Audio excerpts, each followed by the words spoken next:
Moyen-Âge. Le 9 février, Pierre Leclerc va nous parler de la cuisine à la Renaissance. Le 17 mars, c'est un mardi, en fait on a pris les lundis disponibles dans le programme des ateliers pour reprendre les 2 conférences qui nous manquaient. On a déplacé au mardi les ateliers, donc le 17 mars on aura l'atelier sur la cuisine du Moyen-Âge et de la Renaissance. Le 23 mars, on aura la conférence sur la cuisine du 19e siècle, comme c'était prévu. Et on aura le dernier atelier culinaire le 24 mars sur la cuisine à l'époque moderne avec, toujours avec Pierre Leclerc. Voilà. J'espère que j'ai été claire. Si ce n'est pas le cas, donnez-moi votre mail et je vais vous renvoyer. Mettez-moi un petit papier avec votre mail et je vous renvoie le programme par mail. Alors, je vous avais dit que dans ces cycles de conférences, on allait avoir des intervenants qui ont des spécialités assez différentes. Et aujourd'hui, Madame Angleberg est une romaniste. Elle enseigne l'histoire de la grammaire et de la langue française et de la poésie médiévale. Et elle est venue à la cuisine vraiment par la grammaire et par les livres de cuisine. Donc on va aborder la question de la cuisine un peu différemment. Et alors elle enseigne à l'ULB, mais elle enseigne aussi dans un programme de didactique en Afrique, au Congo, au Bénin et en Côte d'Ivoire. Voilà. Et je lui cède immédiatement la parole. Oui, je vous remercie pour cette présentation que je vais un petit peu affiner très, très rapidement, au moins pour vous rassurer, on ne va pas faire la grammaire ce soir, je vous le précise tout de suite. Je vais bien vous parler de la cuisine au Moyen-Âge, je vais vous faire un petit exposé en 10 points.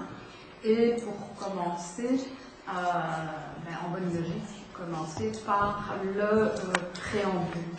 En fait, lorsqu'on me demande quelle est ma spécialité universitaire, j'ai coutume de répondre que je suis une médiéviste. C'est vrai, mais quand on dit médiéviste, en général, on est catalogué comme historien. Et c'est un petit peu oublié que le Moyen-Âge, d'abord, est une période longue de 10 siècles, et surtout une période que l'on peut aborder de diverses manières. Et pour ma part, comme je suis romaniste de formation, je suis surtout une spécialiste de la langue française du Moyen-Âge, et ça va évidemment avoir une incidence sur la manière dont je vais traiter mon sujet ce soir, notamment par le fait que je vais me baser exclusivement sur des documents en langue française. Des documents dont les plus anciens remontent à la fin du XIIIe siècle, c'est-à-dire à la toute fin du Moyen-Âge, les 2 derniers siècles du Moyen-Âge, presque. Alors j'ai été amenée à me frotter aux documents de la gastronomie historique un petit peu par hasard.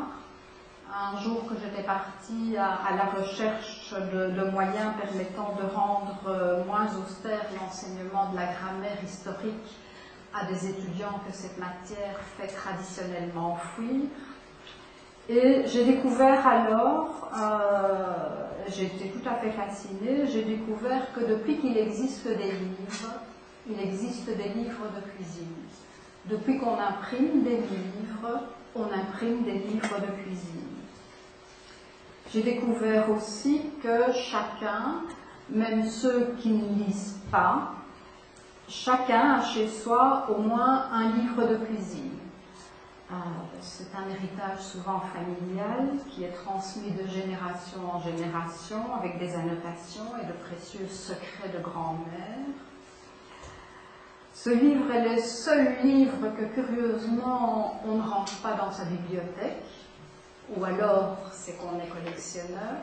C'est un livre qu'en général, quand on le range dans un tiroir à côté des couteaux et des pelles à tarte, mais que plus souvent on ne range pas, qu'on tient à avoir toujours à portée de la main. Et c'est vrai dès le Moyen-Âge. On se rend compte que les ouvrages du Moyen-Âge qu'on a conservés qui traitent de cuisine sont des ouvrages qui ont beaucoup souffert, qui ont été très utilisés et très certainement utilisés dans des cuisines. C'était pour moi un univers tout à fait passionnant que celui des livres de cuisine et sur le plan un peu plus universitaire, il m'a effectivement permis de faire ce que je recherchais, c'est-à-dire de faire à mes étudiants de la grammaire historique sans qu'ils s'en rendent compte, tout en leur parlant de cuisine. Et donc c'est à ces livres un petit peu particuliers et surtout à ce qu'ils nous apprennent de la cuisine du Moyen-Âge que je vais consacrer la conférence de ce soir, en espérant pouvoir ainsi partager avec vous un petit peu de ma passion pour l'univers que révèlent ces livres. Alors je voulais indiquer pour commencer, je vais me fonder pour mon exposé sur des textes exclusivement en langue française, des textes qui reflètent les habitudes alimentaires et culinaires d'une région qui va de la Normandie à la Savoie, en passant par la Champagne, la Picardie, la Wallonie. Alors nous pouvons nous faire une idée de cette part de la gastronomie du Moyen-Âge par le biais de témoignages directs et indirects. Ce que j'appelle des témoins directs, ce sont les textes qui sont totalement ou partiellement consacrés à la cuisine. Ils sont de 4 sortes. Les réceptaires à proprement parler, c'est-à-dire les traités qui regroupent exclusivement ou presque exclusivement des recettes de cuisine. Le deuxième type, ce sont les ouvrages consacrés à la description des aliments, des plantes, des épices, etc., et de leurs propriétés, de leurs saveurs. Troisième type d'ouvrage, ce sont les ouvrages consacrés à l'hygiène de vie en général. Au Moyen-Âge, pour bien vivre, il faut commencer par bien manger. Et le quatrième type d'ouvrage, ce sont les traités d'économie domestique. Les témoins indirects sont infiniment plus nombreux et plus variés que ces témoins directs. Les témoins indirects, ce sont les évocations de la gastronomie ou des habitudes alimentaires qui sont faites dans les différents textes que nous avons conservés, qu'il s'agisse d'œuvres littéraires ou non littéraires. Ce sont également des documents d'archives, comme les livres de comptes, qui nous informent sur les dépenses faites en matière d'alimentation et nous donnent ainsi des indications sur les aliments consommés. Alors, en guise d'exemple, au rang de ces témoins indirects, on trouve notamment le testament de François Villon, qui mentionne sans ambiguïté un cuisinier que l'on connaît, Taillevent. François Villon qui nous dit qu'il est allé voir dans le Taillevent au chapitre des fricassés tout le long de la première à la dernière page, lequel n'en parle ni ça ni là, ne parle de quoi, ne parle pas de quoi. Si vous connaissez le testament de François Villon, c'est un extrait de la Ballade des langues de vipère, et donc François Villon était à la recherche d'une recette lui permettant d'accommoder les mauvaises langues.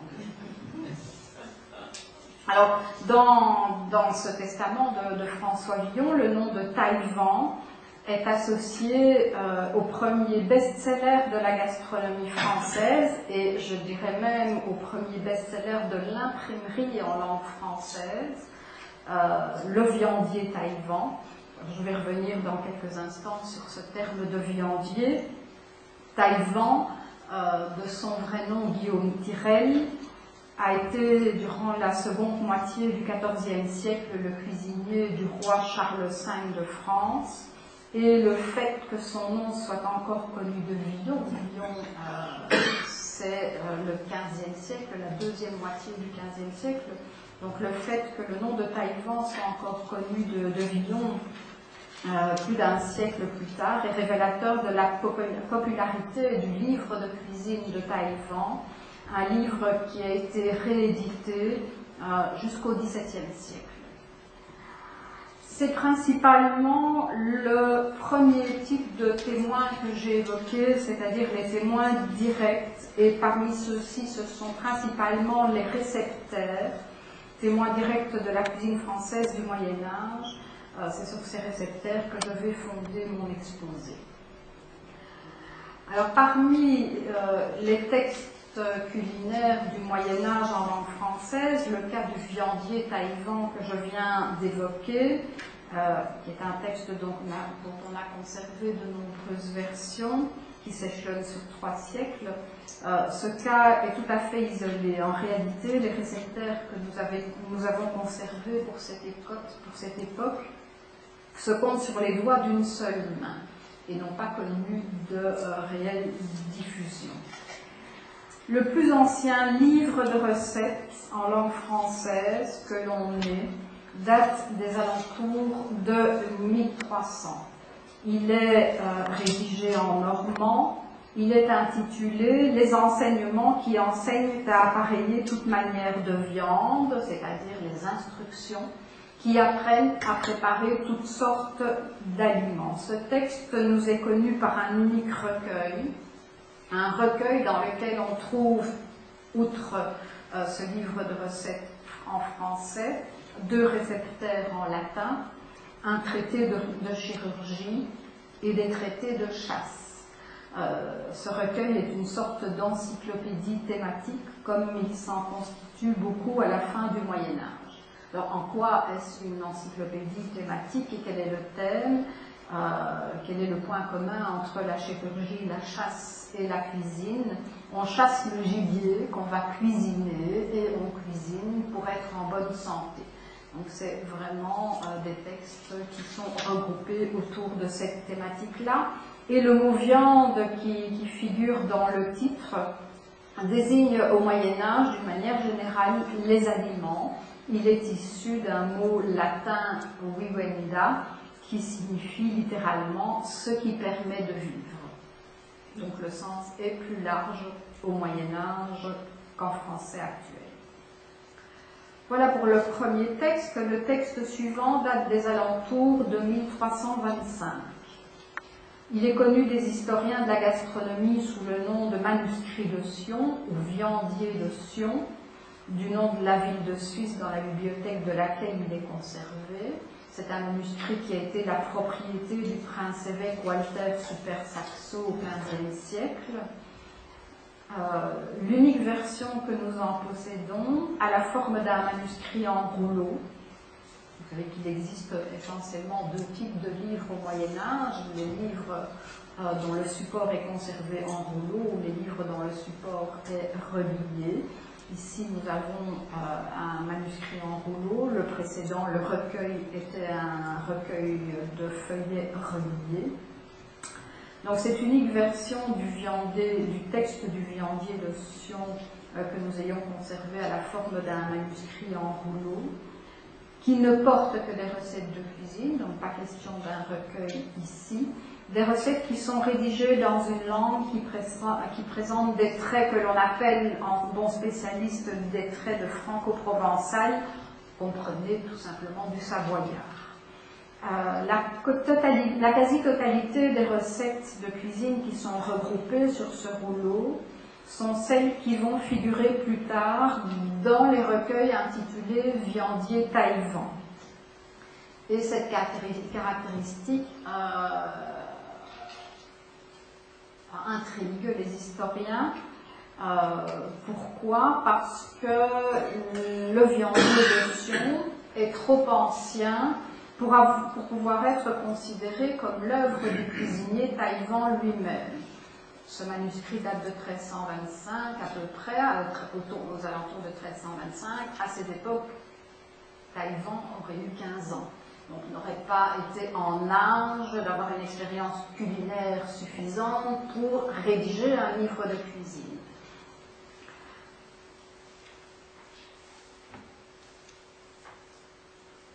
Alors, Bon, il serait évidemment anachronique de parler d'usurpation de notoriété, puisqu'il semble que Taïwan a repris à son compte et sous son nom des recettes de cuisine qui figurent dans un manuscrit dont il ne peut pas être l'auteur.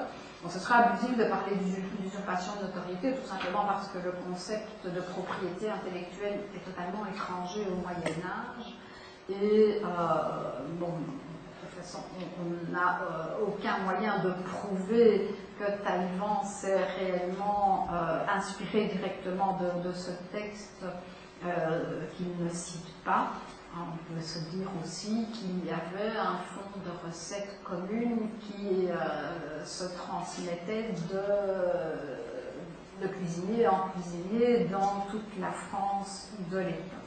Je ne vais pas rentrer dans cette polémique de l'attribution ou non des viandiers de Taïwan, des recettes à Taïwan lui-même. Le troisième texte que nous avons conservé est daté de 1393. Il est intitulé « Le ménager de Paris ». Il ne s'agit pas cette fois d'un livre de recettes, c'est en fait un livre d'économie domestique, un livre réalisé par un bourgeois parisien d'âge mûr qui venait d'épouser une très jeune femme dont il avait entrepris de faire l'éducation dans tous les domaines domestiques. C'est d'ailleurs ce qui permet d'expliquer que ce ne soit pas un texte qu'on ait beaucoup diffusé, c'était vraiment un texte à l'usage de sa chair et tendre, comme il la désigne au fil des pages. C'est un texte dont on a conservé que 3 copies, copies qui ont été réalisées quasiment toutes à la même époque et dans la même région, donc sans doute transmises par des proches de ce bourgeois, mais ce n'est pas un ouvrage qui a été conçu pour être diffusé. Je vous ai dit que ce n'est pas exclusivement donc un livre de cuisine, c'est un traité domestique, mais les recettes de cuisine occupent quand même 2/3 de l'ouvrage, donc une part conséquente. Et c'est un témoin d'autant plus précieux de la gastronomie médiévale que c'est l'un des rares témoins qui nous donne une image de la cuisine de la bourgeoisie. Les 2 premiers textes que j'ai cités sont des ouvrages consacrés à la cuisine de l'aristocratie, et c'est le cas encore du 4e ouvrage que je vais vous citer, Le fait de cuisine de Maître Chicard, qui est conservé en un unique exemplaire à la bibliothèque de Sion. C'est un texte qui date de 1420. Il est rédigé dans une langue qui présente des traits franco-provençaux, donc savoyards, plus marqués que le viandier de Sion. C'est un testament culinaire, donc là aussi conservé en un seul exemplaire. Un testament culinaire de celui qui fut le cuisinier d'Amédée VIII de Savoie. Ce texte est un vrai petit bijou, d'un lyrisme et d'une puissance d'évocation tout à fait saisissant. C'est un texte dont je pourrais vous parler pendant des heures si je me laissais un petit peu aller, mais j'ai choisi de consacrer l'exposé de ce soir à un panorama quand même un petit peu plus large. Voilà les 4 textes en langue française qui nous donnent les informations les plus riches sur la gastronomie médiévale. Le viandier Taïwan, que cite Villon, qui fut abondamment diffusé entre le XIVe et le XVIIe, dont je vous ai dit qu'il ne fait que continuer la tradition culinaire du viandier de Sion. Je ne le considère pas comme un texte à part entière, puisqu'il ne nous apporte pas grand-chose de neuf en termes de cuisine, si bien qu'en somme, ce ne sont que 4 textes sur lesquels nous pouvons asseoir toute notre connaissance de la cuisine française au Moyen-Âge. Les 4 textes qui sont d'une ampleur assez variable, puisque le premier que je vous ai cité couvre à peine le recto et le verso du recueil dans lequel il est conservé. Le dernier que je viens de vous citer, qui est l'un des plus riches, compte 122 feuillets. Donc entre 2 pages et 122 feuillets, donc 244 pages. Voilà les dimensions de nos sources en termes quantitatifs.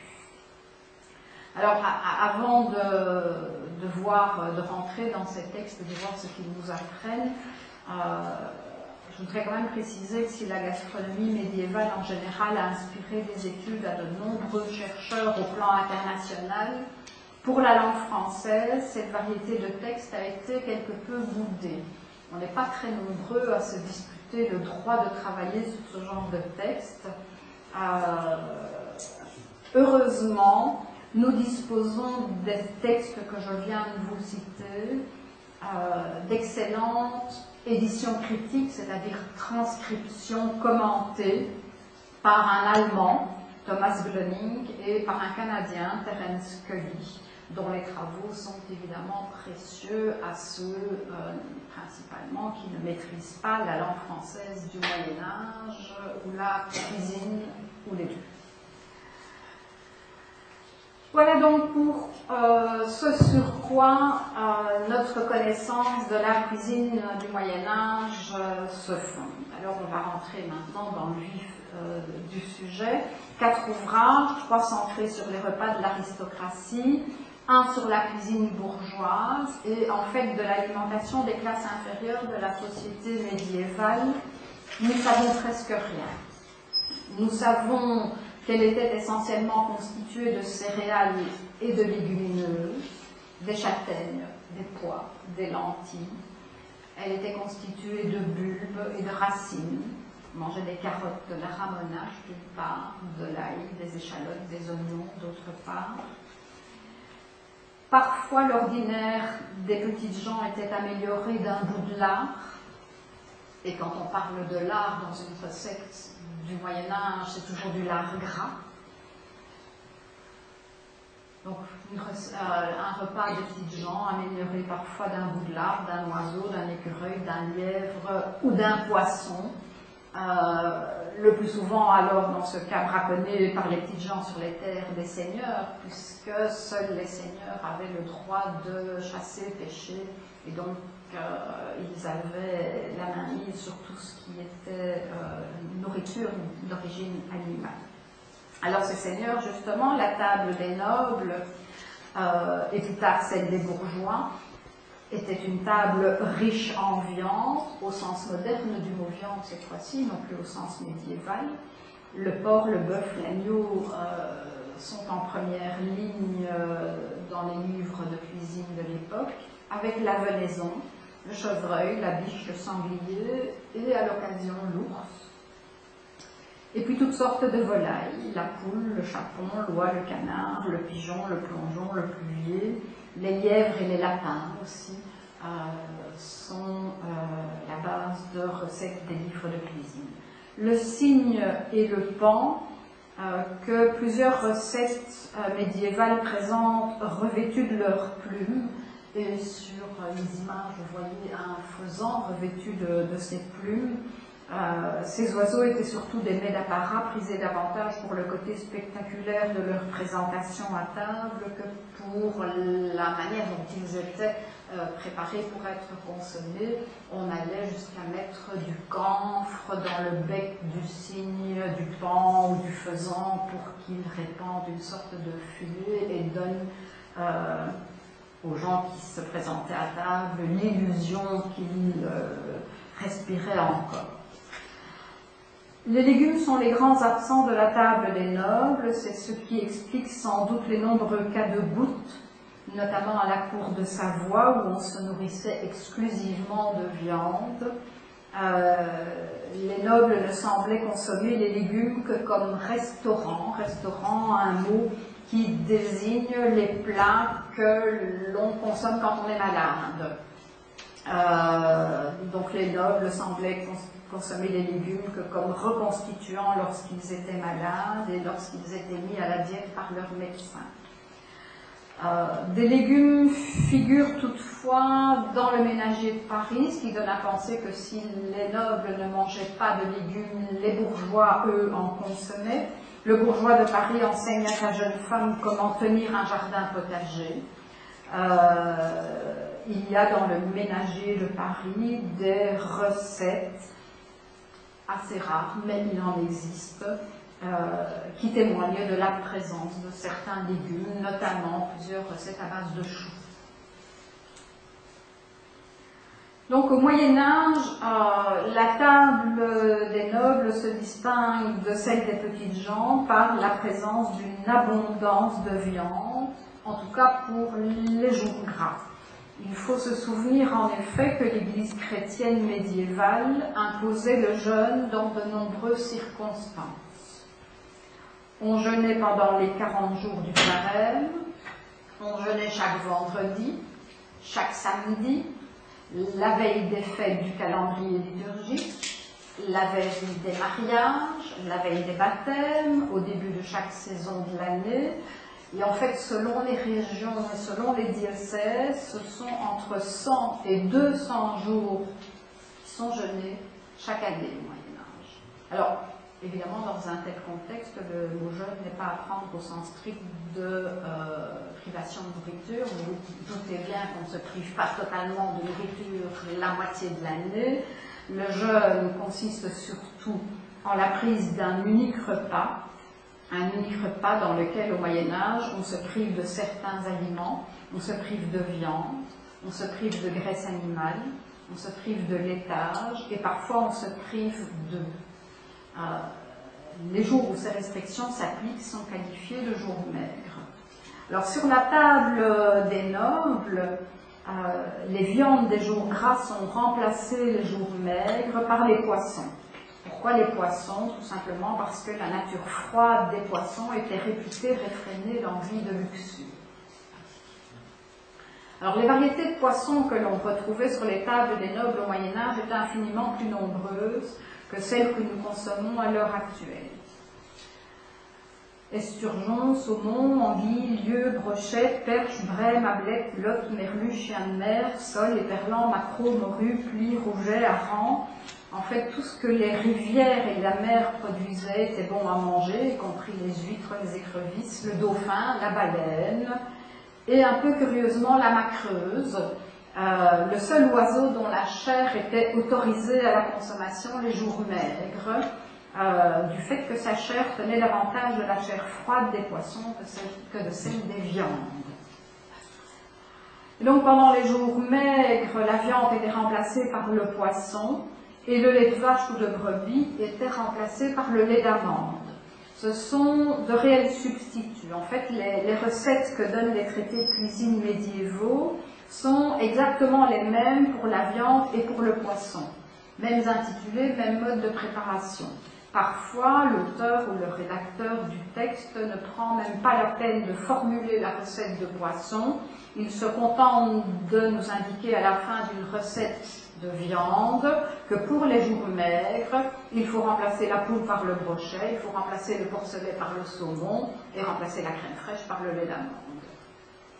Ce sont vraiment les livres de recettes dont peuvent se dédoubler en quelque sorte, puisque chaque recette qui est donnée pour une viande au sens moderne du terme peut être aussi transformée en recette à base de poisson. Alors comment ces viandes, ces volailles, ces poissons étaient-elles préparées?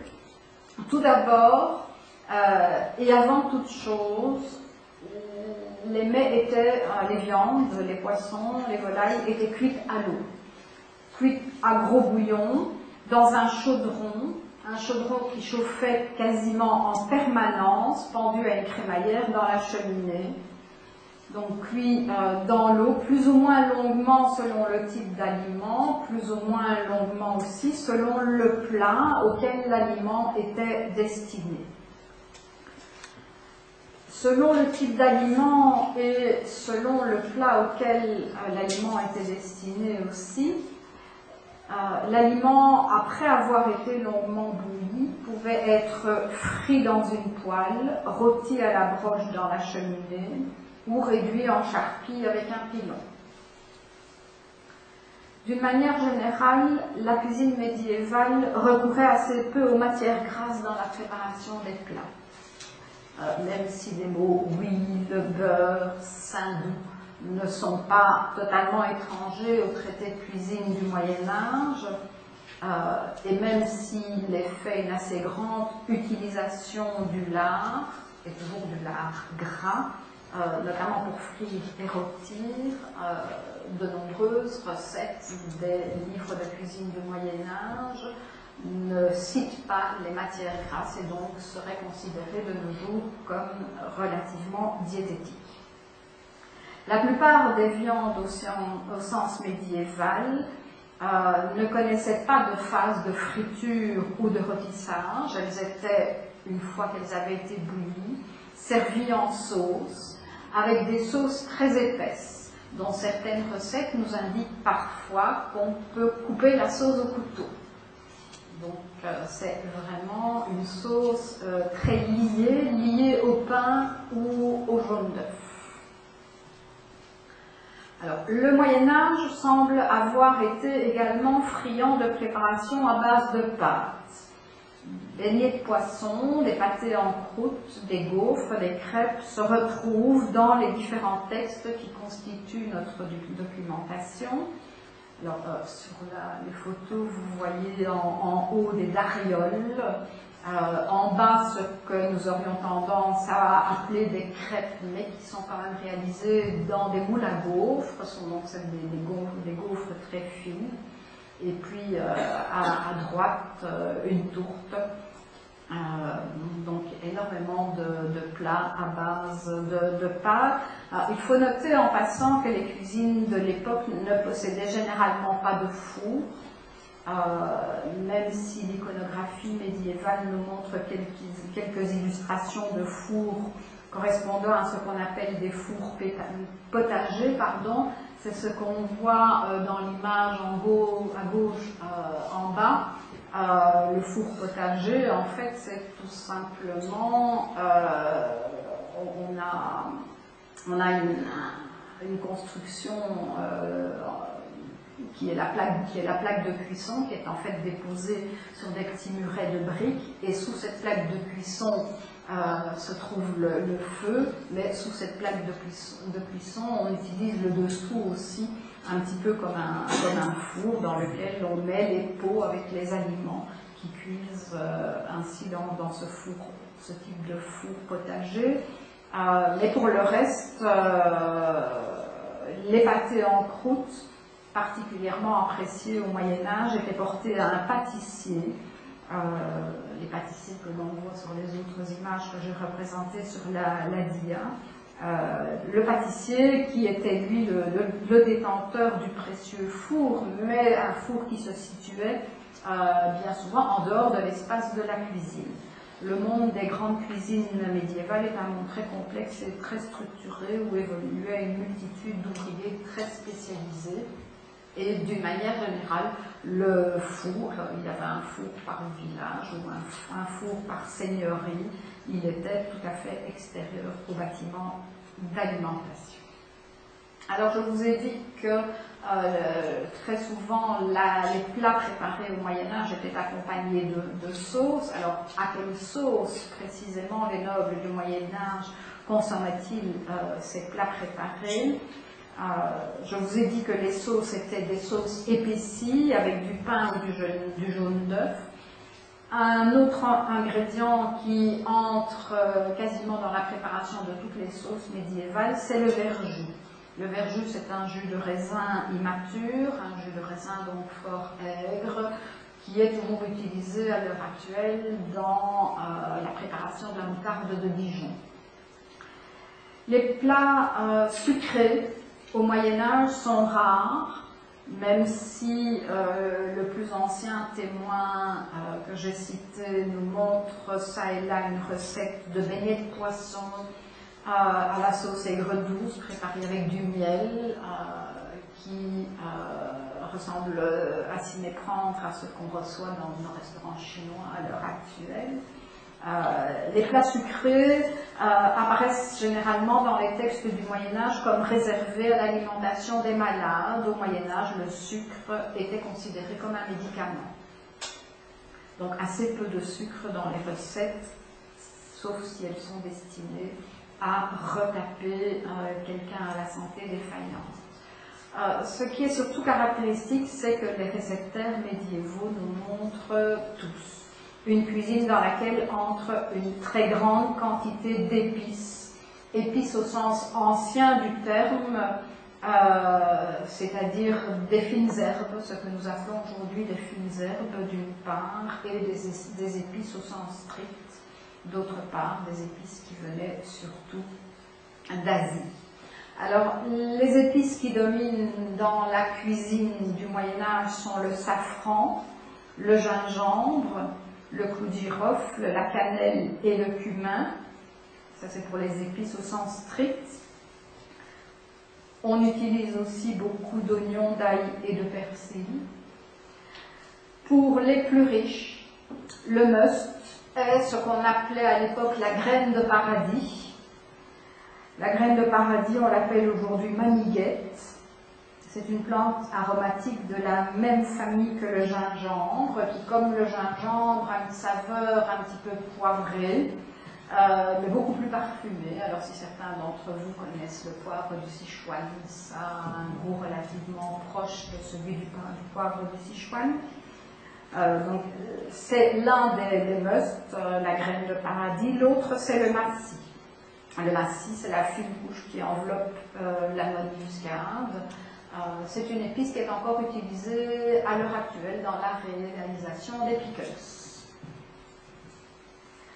Alors, pour comprendre cet emploi immodéré des épices, et quand je dis immodéré, c'est parce qu'on a notamment le témoignage des livres de contes des grandes maisons, une des sources de nos connaissances en matière d'alimentation médiévale, livre de contes des grandes maisons qui nous montre que les épices, et notamment le safran était consommé mais vraiment à la louche, en des quantités dont on n'a pas idée maintenant.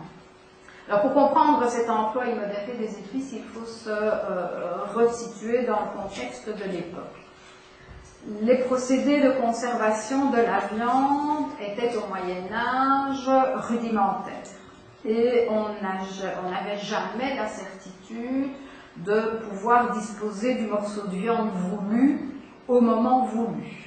Si madame voulait manger du chevreuil, monsieur partait à la chasse, mais il pouvait revenir bredouille. Donc, qu'est-ce qu'on faisait? On séchait, on salait, on fumait la viande pour la conserver et pour avoir à tout moment de l'année la plus grande variété possible de viande. La viande fraîche était essentiellement consommée faisandée. Alors, les épices et les herbes, dans ce cas, avaient pour fonction, comme le verjus, de masquer à la fois le goût et l'odeur de la viande faisandée. Par ailleurs, même lorsqu'elle n'était pas encore faisandée, la viande devait être à l'époque beaucoup plus goûteuse qu'elle ne l'est à l'heure actuelle. Et il n'est pas impossible que certains palais délicats aient été incommodés à la fois par la saveur normale de la viande et pas seulement par le fumet, et que les épices avaient là aussi tout simplement pour but de faire passer un petit peu le goût de la viande à ceux qui n'auraient pas trop apprécié ça. Les raisons ne sont pas uniquement de cet ordre-là. On n'utilisait pas les épices uniquement pour masquer l'odeur et le goût trop prononcé de la viande. La cuisine médiévale se montre aussi particulièrement sensible aux couleurs. Le mélange des épices et des fines herbes permet d'obtenir toute une palette de couleurs. Oui, je vois vos réactions. Mais vous voyez une très belle tête de sanglier vergué, je vais revenir dans quelques instants sur ce mot, et une tourte verte. En fait, ces couleurs s'obtiennent par le mélange des épices et des fines herbes. Le safran offre le jaune. Une année, certains de mes étudiants sont venus à l'examen avec une de leurs réalisations d'un poisson gelé safrané. C'était vraiment jaune fluo. Le safran donc offre le jaune, le cumin offre le gris, le persil offre le vert. Il faut ajouter le jaune d'œuf qui à l'époque tirait davantage sur l'orange que nos jaunes d'œufs un peu alignés. On disait d'ailleurs un roux d'œuf à l'époque, ou un moyen-œuf, un milieu d'œuf. Donc le jaune d'œuf donnait la couleur orange et le pain était grillé à différents degrés. Et selon le degré auquel le pain était grillé, il apportait tous les dégradés de beige, de brun et de noir. Il existait du noir clair et du noir foncé dans le lexique du Moyen-Âge qui ignorait le mot gris.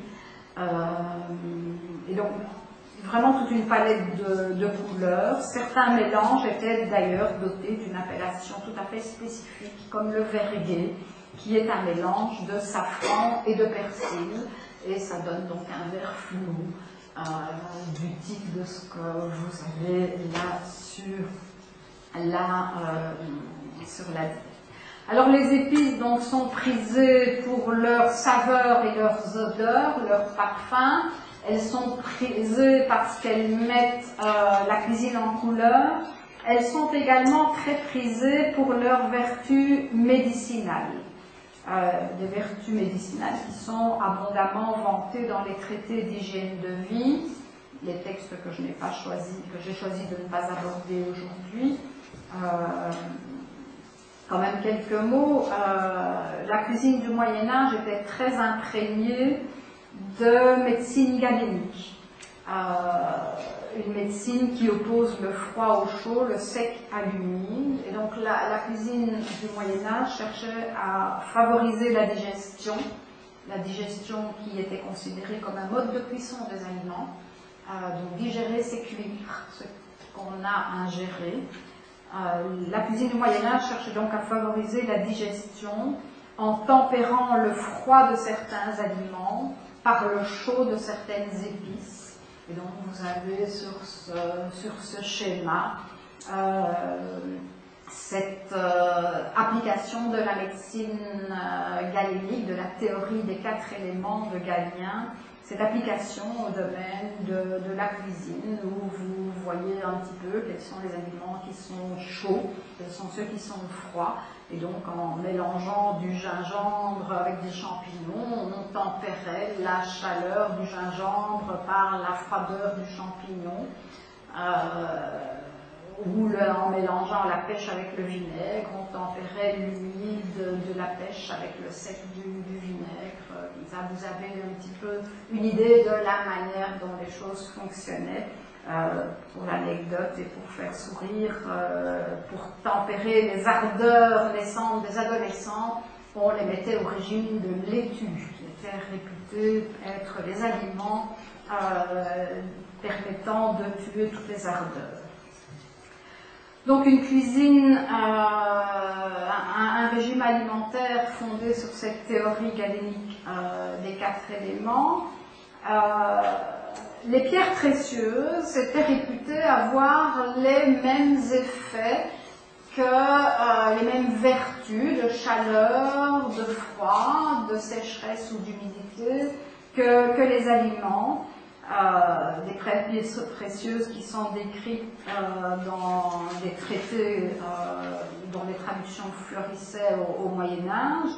Maître Chicard, donc l'auteur d'un des textes que je vous ai cités, nous offre dans son livre Le fait de cuisine une fabuleuse recette dans la préparation de laquelle entre une multitude de pierres précieuses, de perles, de pièces d'or.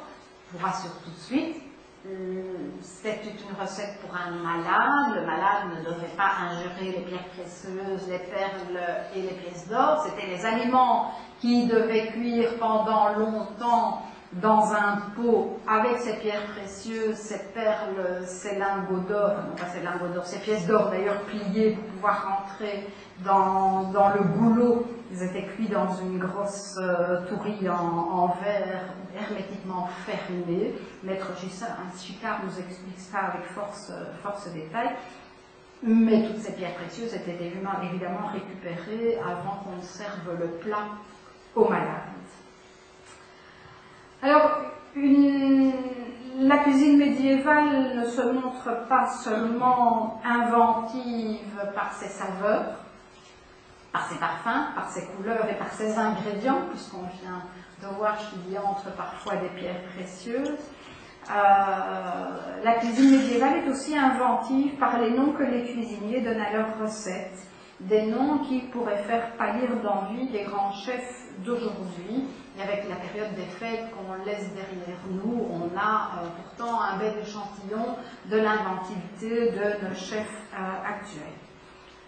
Je vous en donne quelques exemples. Maître Chicard, que je viens de citer pour son restaurant, c'est-à-dire sa recette à base de pierres précieuses. Maître Chicard essaye de nous enchanter avec ce qu'il appelle un emplumeux de pommes. Alors, le mot emplumeux est intéressant parce que si on recherche ce mot dans un dictionnaire de français du Moyen-Âge, on se rend compte que c'est un adjectif qui sert généralement à désigner Merlin. Merlin l'enchanteur. Donc l'emplumeux, c'est l'enchanteur.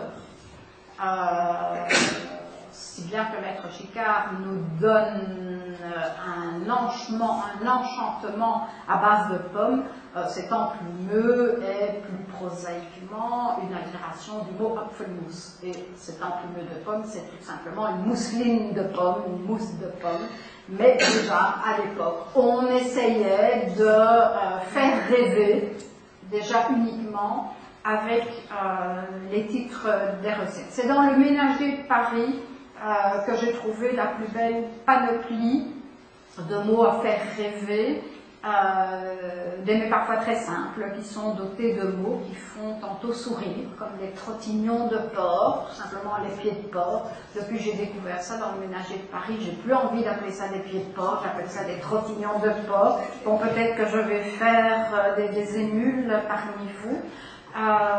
L'herbolette aussi, on la trouve dans le Ménager de Paris. L'herbolette, c'est une omelette aux fines herbes. C'est aussi un très beau mot. Alors pour ceux qui sont un petit peu doués pour décrypter l'écriture manuscrite du Moyen-Âge, j'ai produit un petit morceau du manuscrit du Ménager de Paris où on voit le mot herbolette altéré sous la forme arboulastre. Et donc une arboulastre, c'est le même mot qu'herbolette, mais on reconnaît mieux omelette aux herbes dans le mot herbolette que dans l'arboulastre. En l'occurrence, là, l'arboulastre en question, c'est une tourte au flanc, cuite à la poêle. Je ne vais pas rentrer dans les détails. Et puis il y a la pipe farce. La pipe farce, c'est un classique, c'est un beignet au fromage, avec aussi un très beau nom, un beignet au fromage. Le fromage était essentiellement consommé frit au Moyen-Âge. C'est un des rares aliments qu'on retrouve frit dans quasiment toutes les recettes. Donc il n'avait visiblement pas encore perçu les autres usages possibles du fromage. Il était gratiné ou frit.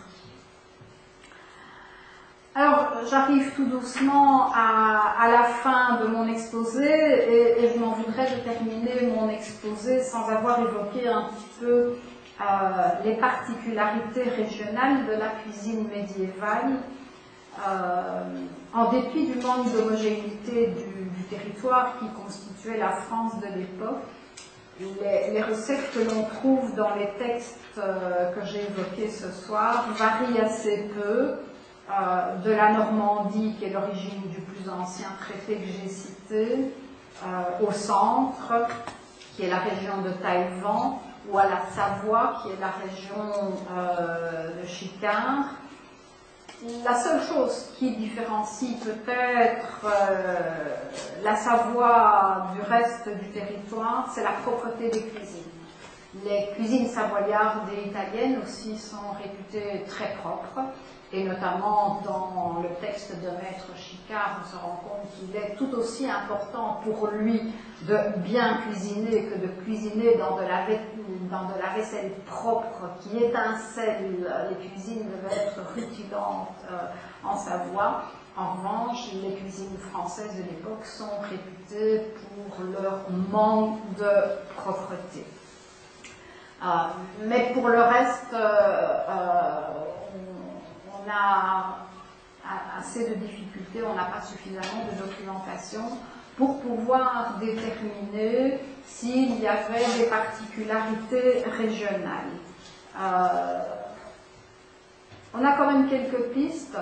Le Ménager de Paris présente quelques recettes que l'on ne trouve dans aucun des autres textes qui sont à la base de notre documentation, et des recettes qui semblent originaires du Tournésie.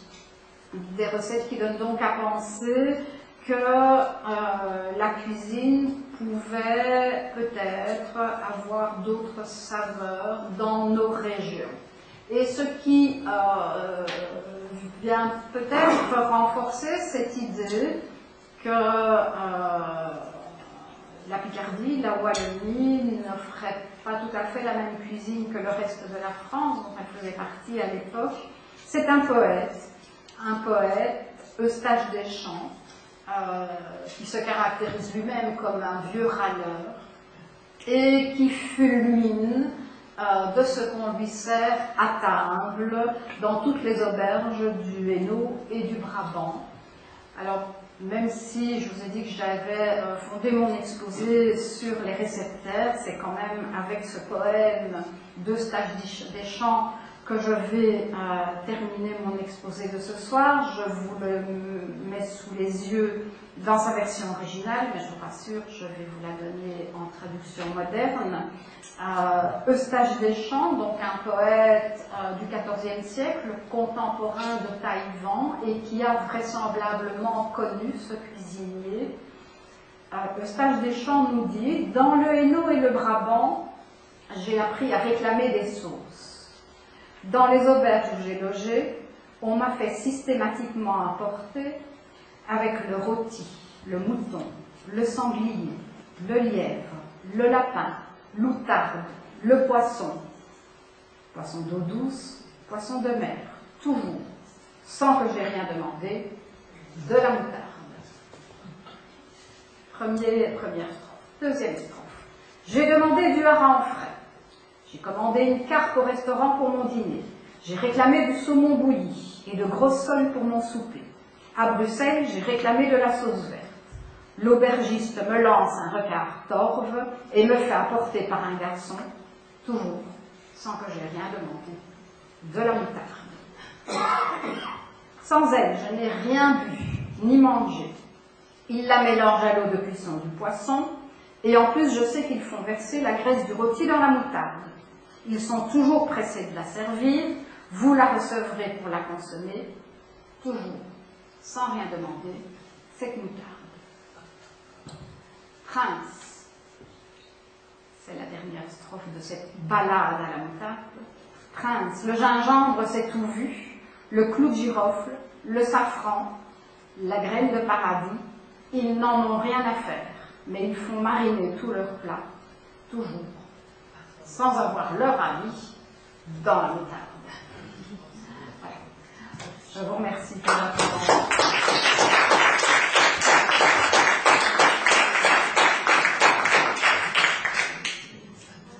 Je remercie Annick Angelo pour ce bel exposé qui nous a transposé vraiment dans une autre époque et montré quelques similitudes, mais surtout beaucoup de différences. Je cède la parole pour les questions ou les remarques. Moi, j'en aurais une, donc j'en profite immédiatement. Vous avez commencé à partir Mais il me semble, enfin, peut-être être naïf, mais j'ai l'impression qu'à l'époque, il n'y avait pas beaucoup de cuisiniers qui savaient lire. Était-ce juste destiné aux grands cuisiniers des nobles qui étaient plus instruits, aux bourgeoises qui peut-être pouvaient lire? Comment est-ce que ça se passait à ce niveau-là? Alors ça fait partie du mystère, hein. Effectivement, on est un petit peu surpris qu'il y ait des livres de cuisine parce qu'on imagine mal la lecture à la portée des cuisiniers. Alors c'est un petit peu la raison pour laquelle on a surtout conservé la trace de cuisine aristocratique. Parce que c'était effectivement dans les seigneuries du château qu'on savait écrire et qu'on pouvait se permettre de fixer par écrit les recettes de cuisine. Et on suppose que d'abord certains cuisiniers savaient écrire, notamment Taillevent, vraisemblablement savait écrire, il était cultivé. Maître Chicard, en revanche, on suppose qu'il a dicté. C'est un testament culinaire, donc on suppose qu'il a dicté son texte, et c'est peut-être l'hypothèse la plus facile à transporter à d'autres cas de figure que de considérer tout simplement que les seigneurs aient demandé à leurs cuisiniers de fixer les recettes pour l'éternité et que les cuisiniers, ne sachant pas écrire, aient confié ce soin à des copistes qui prenaient note sous leur dictée. Dans le cas de Maître Chicard, c'est tout à fait clair, c'est vraisemblable dans d'autres cas. D'autres questions?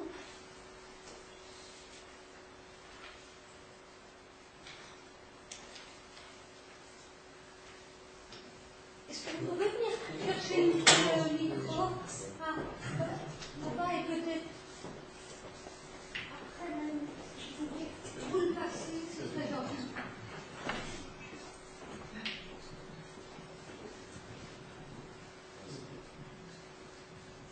Bonsoir.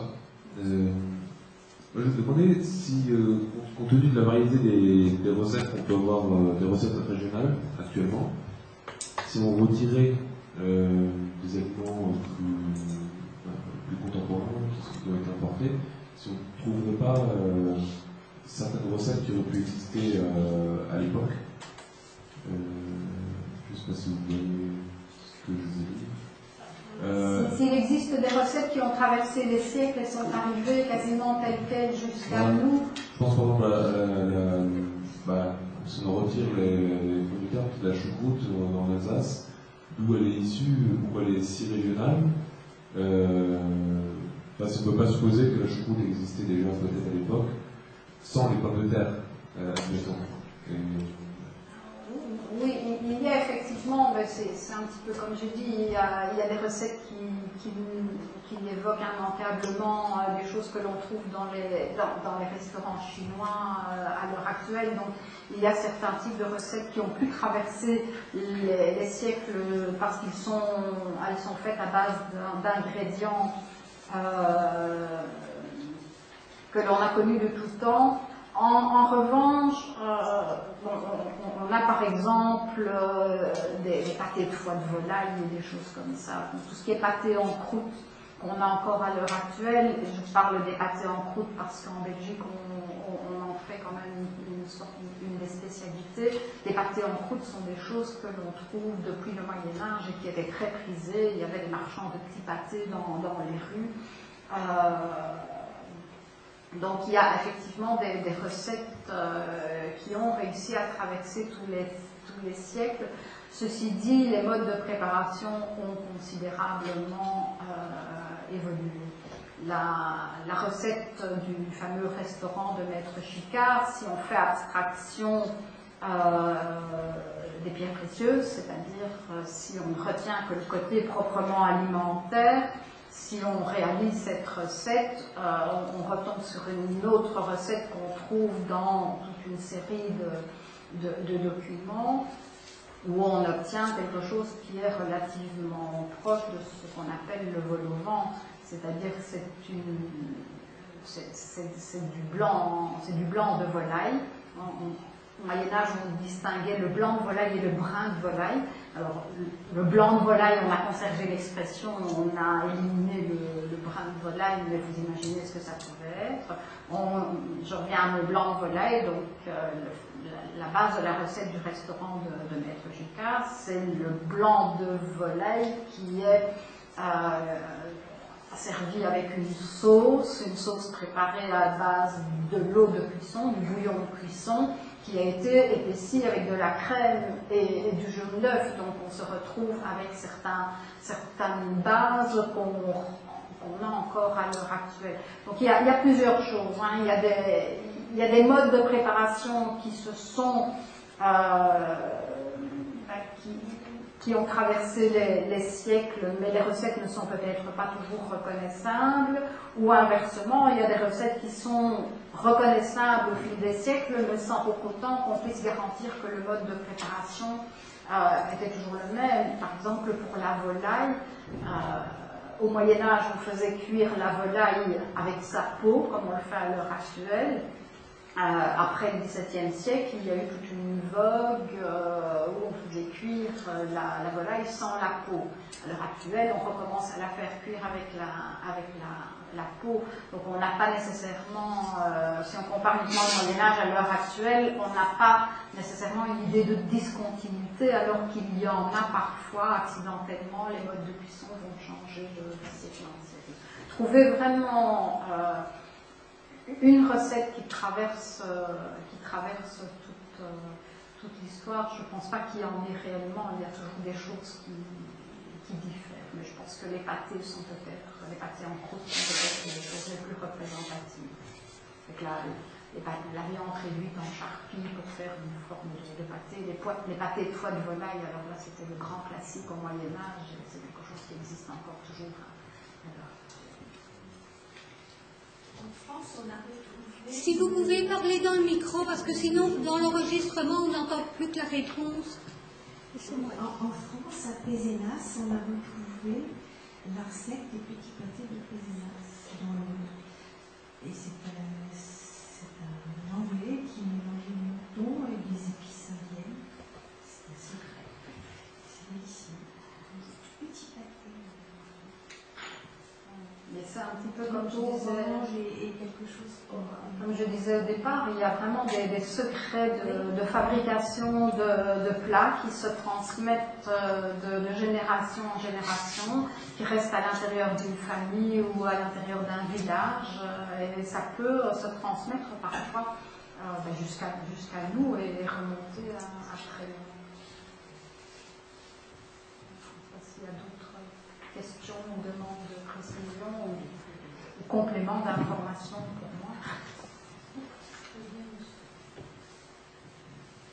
Bonsoir Marianne. Ma sœur a vécu pendant 1 an et demi en Russie. Et elle s'est retrouvée dans la campagne russe. Et un jour elle m'a écrit en me disant « C'est épouvantable, j'ai mangé de l'ours ». Et alors elle dit « Oui, mais c'est pas grave manger de l'ours, mais de l'ours qui a faisandé 3 mois dans le sol. » Je n'ai pas su que je mangeais de l'ours, heureusement, parce qu'il goûtait le clou de girofle, le vin, les blagues, le nom. Je n'ai pas su que c'était l'ours. Et elle m'a dit, tu t'imagines comme ça devait sentir bon quand c'est sorti du trou. Je parlais de viande faisandée.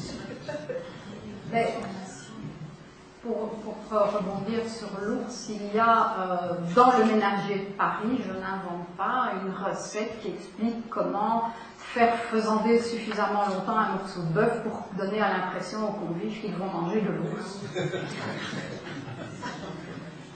Il y a quelques belles trouvailles dans le ménager de Paris, et c'est là aussi qu'on mesure la distance entre la cuisine aristocratique et la cuisine bourgeoise.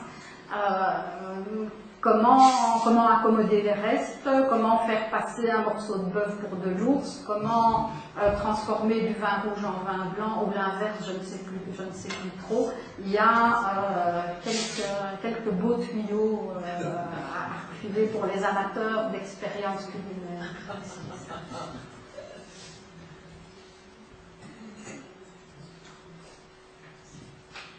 est-ce qu'on a fait actuellement des expériences pour savoir quelle était l'incidence des pierres précieuses dans la cuisson des aliments? Au niveau du goût, au niveau des effets sur le corps À ma connaissance, je dirais non. Mais ce n'est pas du tout un domaine, un terrain sur lequel je me sois aventurée. Les illustrations que je vous ai montrées sont des illustrations issues d'un ouvrage qui s'appelle Fête gourmande au Moyen-Âge, réalisé par Jean-Louis Flandrin, qui lui cuisinait. Moi, je ne cuisine pas, hein, donc j'ai vraiment une connaissance livresque de la gastronomie médiévale. Et donc, la difficulté, comme toujours en archéologie expérimentale, c'est les quantités. Les recettes du Moyen-Âge ne nous donnent pas de précision sur les quantités, sur les durées. On a parfois des recettes qui se tiennent en 3 lignes ou en une demi-ligne. On a parfois tout simplement le saumon 2 points à la moutarde. Et les 2 points encore, c'est moi qui les ajoute, parce que la ponctuation n'est pas dans les manuscrits du Moyen-Âge. Donc on manque d'informations. Et on a donc du mal à réaliser les recettes médiévales dans les conditions où elles étaient réalisées à l'époque. Alors, avec les pierres précieuses, les choses se corsent un petit peu, parce que il faut avoir les moyens de tester leurs éventuels effets dans la préparation culinaire.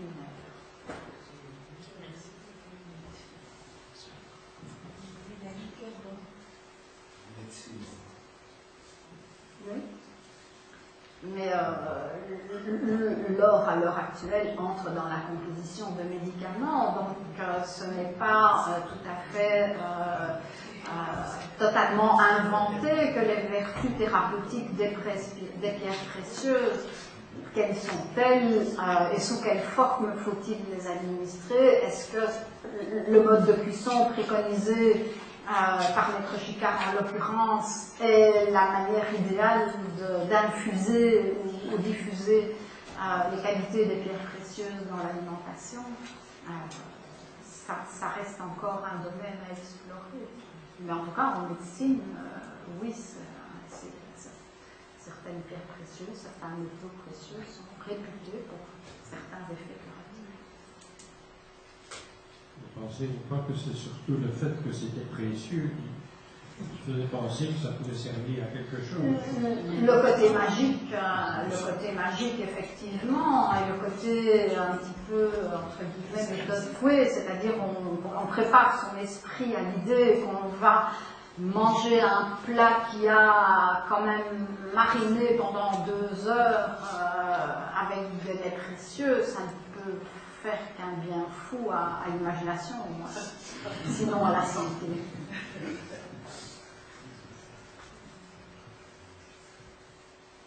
Plus de questions? Si. Question se sert de découvert.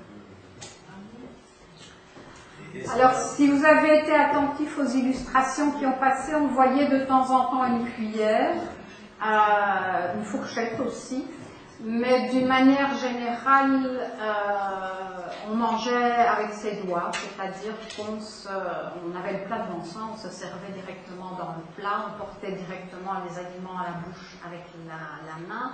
Évidemment, pour tout ce qui était liquide, les cuillères étaient bien utiles et les fourchettes servaient essentiellement à prélever les morceaux de volaille, notamment, directement sur la pièce. Mais on mangeait avec les doigts et on s'essuyait les mains à la nappe. Il n'y avait pas d'assiette. Il n'y avait pas d'assiette, il y avait... oui, dans les maisons très riches, il y avait des assiettes... des assiettes en étain, en argent, en or, tout dépendait du degré de richesse. Mais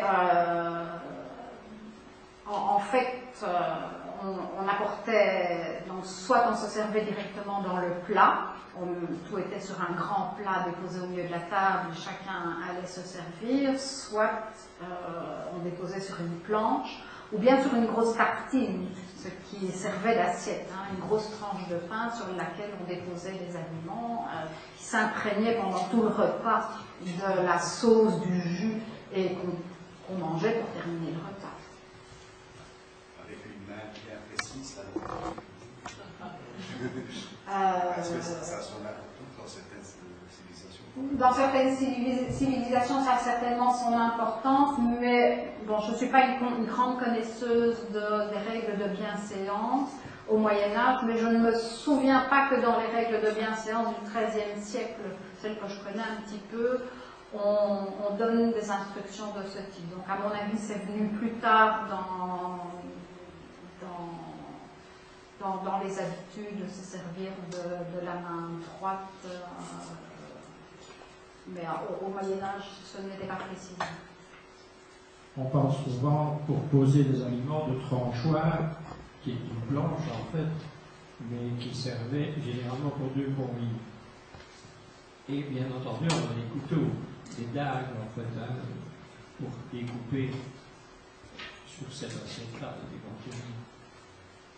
Oui, le couteau était surtout utilisé en cuisine, était aussi utilisé à table pour prélever des morceaux sur des pièces qu'on servait entières. Le porcelaine, le sanglier, c'est pas une image d'épinal, il était vraiment servi en entier, donc on prélevait le morceau en fonction de sa force, on arrachait avec la main ou alors on découpait avec la dague ou on arrachait avec... C'est plutôt une dague ou un poignard plutôt qu'un couteau comme on connaît maintenant. Quoi. Oui, c'est ça. Ce n'était pas nécessairement des ustensiles spécifiques au repas à table. Il existait des couteaux de cuisine. Oui. Donc le terme de couteau apparaît régulièrement dans les recettes de cuisine. Donc en cuisine, là, il existait tout un arsenal d'outils de travail propres aux cuisiniers, mais à table, il y avait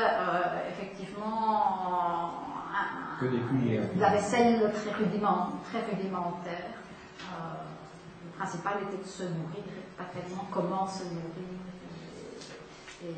et d'avoir de belles manières à table. Vous avez parlé de certaines recettes qui étaient très laconiques, comme le saumon à la moutarde. N'est-ce pas parce que c'était tout simplement classique de le faire bouillir à un certain temps et que tout le monde le savait, quoi. Donc, non, c'est surtout parce que les premiers livres de cuisine, c'est une de leurs grandes caractéristiques, c'est que ce sont surtout des pense-bêtes pour cuisiner. C'est d'ailleurs une des grandes difficultés de l'archéologie expérimentale dans le domaine, c'est qu'il n'y a quasiment aucune explication. On ne sait pas pendant combien de temps. Il faut cuire. Les premières indications de temps de cuisson apparaissent relativement tard et alors elles prennent la forme de fait cuire pendant que vous récitez 3 pater et 2 ave. C'est un petit peu de cet ordre-là. Même chose, aucune indication de poids ou de taille. Quand on fait des boulettes, on ne sait pas si c'est des petites boulettes, des grosses boulettes. On a dans une des versions du viandier de Taïwan, on nous dit que ça doit être des boulettes de la taille d'une pastille de guêpe. Alors heureusement, les pastilles de guêpe, elles ont traversé les siècles. On en fabrique encore toujours à l'heure actuelle. C'est le bleu pastel qu'on utilise pour blanchir le linge.